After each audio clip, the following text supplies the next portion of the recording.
And so as the water will actually go through the cascade, will slow down for a little bit, and it will back up into the Columbia Valley, and backing up for like 3 or 4 days before it will actually rush through the Willamette into the Pacific, will deposit like very fine solids. And those solids are what form today our soil.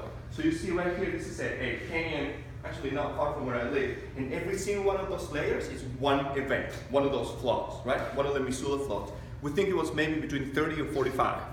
But that is the soil in Washington, which is so loose that if you irrigate today, the water will be gone tomorrow morning. So if the vine doesn't pick it up immediately, the water is gone. And that gives us the opportunity to take the water from the Columbia, irrigate the vines, and then take water away from the vines.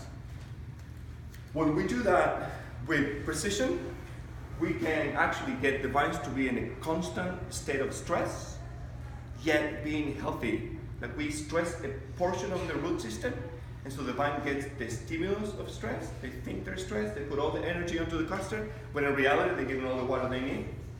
It's such a beautiful thing.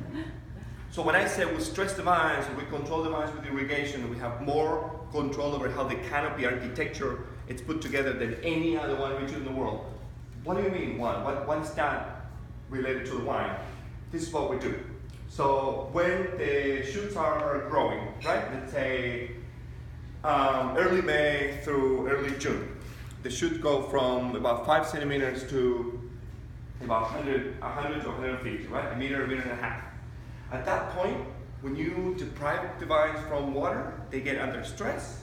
They feel like they won't have enough resources to take the seed all the way to the end of the season. And so they create a smaller canopy, right? That they protect themselves. So now, the zone 1 up on top left, it's about 10 meters away from zone 1 down at the bottom right. That's the same veneer, the same day. The only difference is that the first zone, we cut the irrigation when we felt like we had enough canopy, enough green portion of the vine. And then in the second, in zone 1, we gave it all the water the vine might take, right? And you can see how not only it's a smaller canopy, it's just think about how much the fruit is exposed on the top left and how much the fruit on the bottom right is shaded, right? And now think about, this is Cabernet Sauvignon at Coal Creek. So now think about Cabernet Sauvignon exposed to the 17 hours of sunlight versus being shaded inside the canopy. And you not only think about the flavors that might develop, think about how the sun impacts the skins, right?